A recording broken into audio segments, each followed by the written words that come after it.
Now we're going to finish tonight with Lisa Kelly, so please welcome back to the Dodo stage, Lisa Kelly.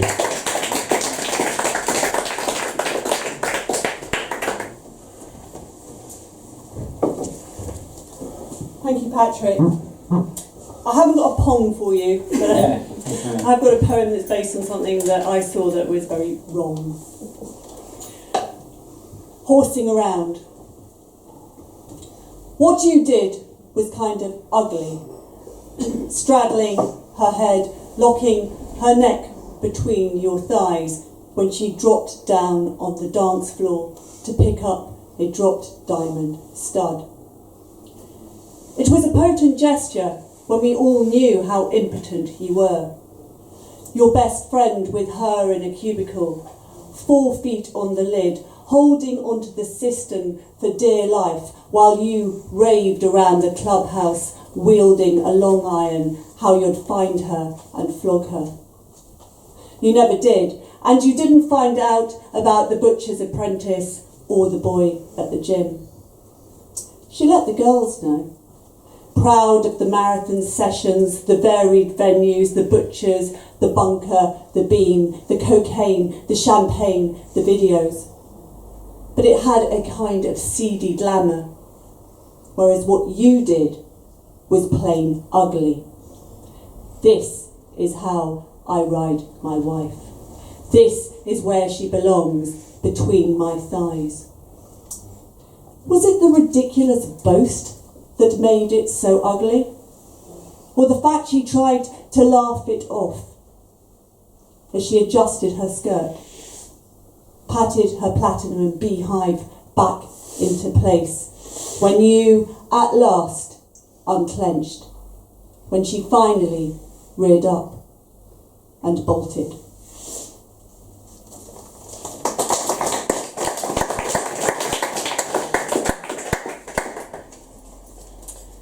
So this poem is, it's based on a character. I'm sure a lot of you have characters that you remember from your childhood. And it's when you look back, you kind of have a different perspective on them. Because this particular guy, he was somebody that all the mothers warned you against. But actually, he was a very tragic figure. Don't talk to Mr. Steddle. Mr. Steddle sings to dead birds he finds in gutters, tenderly places them in his pyjama pockets, singing and caressing, caressing and singing. Don't talk to Mr. Steddle. Mr. Steddle went to posh school. What good did it do him? The floggings and fagging, the fagging and floggings. Don't talk to Mr. Steddle. Mr. Steddle drinks in the morning, drinks in the evening, wetting his whistle in tune with the dead bird. Don't talk to Mr. Steddle. Mr. Steddle taps on windows, lured by bright things, pyjamas flapping, flagging and fogging. Don't talk to Mr. Steddle. Mr. Steddle sleeps in the West Wing, surrounded by birds in cotton-lined boxes, singing for morning, singing and mourning.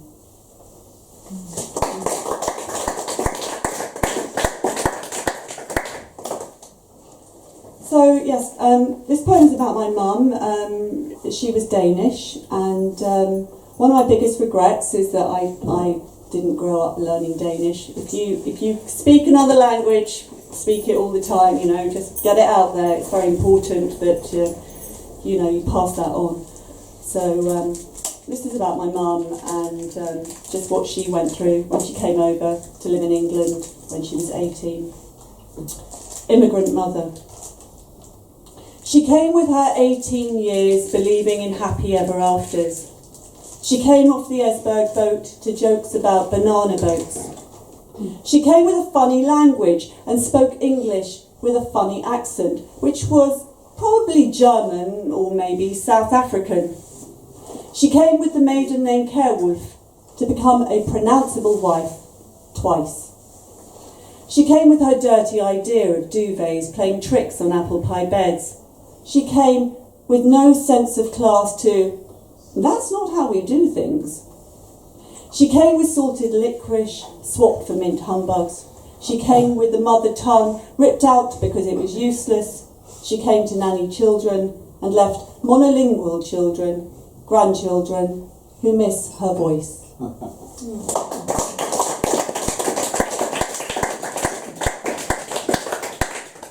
Yeah, and recently I went back with my brother and sister to Copenhagen just to sort of tramp the streets where she when she was growing up, and she was a great tennis player. She was junior champion of Denmark when she was 15, and the thing about nostalgia is it's a bit like chocolate cake. You know, you kind of think it's a good idea, but it's actually a bit sickening.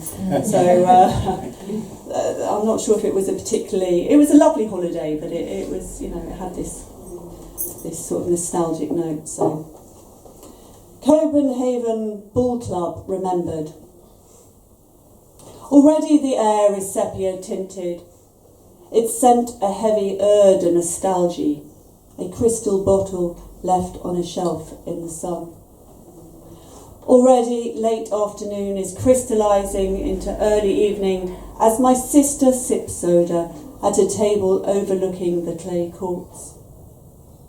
Already we are looking back on ourselves and our mother, who won her Danish championship title at 15. Already we have creamed the story, how we found the clubhouse raised, an electrical fault with a sex toy. Already we have recorded the lines we shall tell, are mourning the photos of our mother that burnt with red nylon and dildos.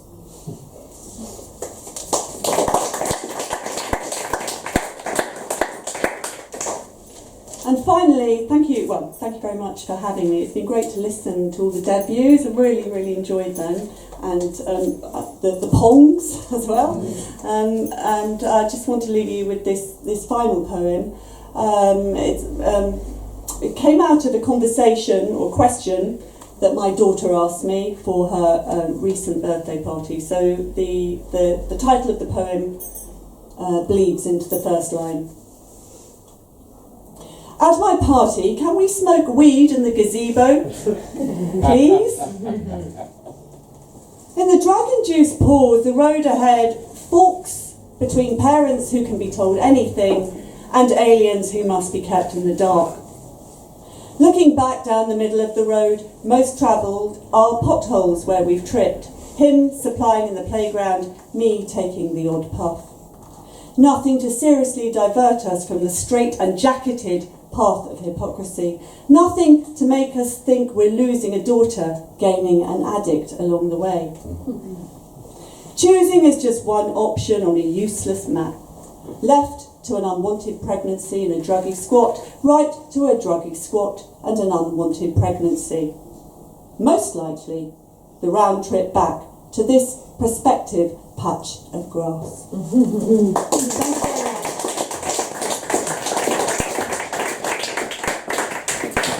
Wonderful Lisa Kelly, ladies and gentlemen.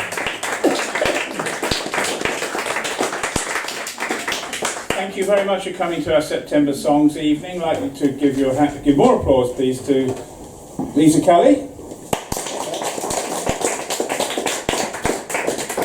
P.R. Murray, Emily Bevan, and Emmanuel Sugoi.